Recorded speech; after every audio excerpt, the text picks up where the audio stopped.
Ang ating Senador Boto de la Rosa, nung tinanong siya, ayaw naman yung humarap sa amin. Pinapaharap namin para maging malinaw lahat ng bagay. Anong ginagawa niya? Nagpupunta sa media. Kung ano-anong pinagsasabi niya. We gather here in what? In pursuit of truth, justice, and accountability. Kung meron man dito nagsasabi na we're gathered here because of politics, gusto namin humarap siya rito para sabihin sa amin directly. May mga taong pinapasalamatan ang dating administrasyon sa war on drugs. Kine-question kami kung mas maganda ba na ang Pilipinas ay mahulog sa droga kaysa labanan ng droga.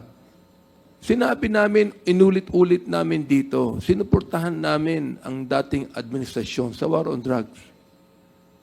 Binanggit ko sa ating former president, ang hindi ko lang maintindihan kung bakit kinakailangang pumatay ng more than 30,000 people para mawala ang drugs. Ang question dito ito, nawala ba? Hindi nawala ang drugs. Ganun pa rin. Ang inaakala po namin dito, ay baka naman tinanggal natin ang kompetisyon para ang maiwan na lamang sa drug trade ay yung mga nasa kapangyarihan.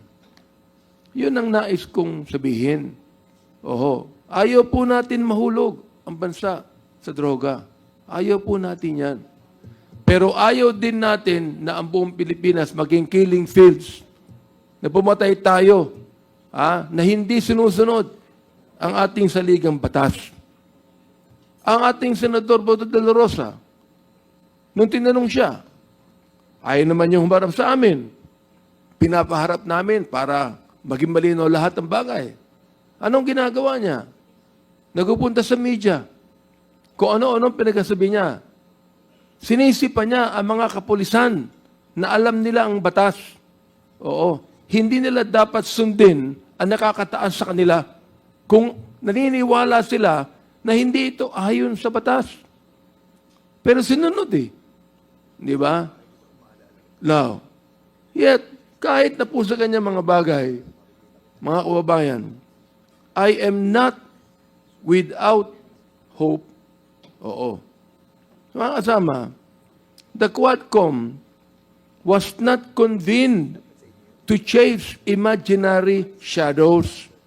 We are here because lives have been lost, because families have been torn apart, because organized crime operating under the guise of legal businesses has found protection in our own institutions, because a few law enforcers, hindi namin nila lahat, a few law enforcers have chosen to become instruments of terror instead of being ministers of justice.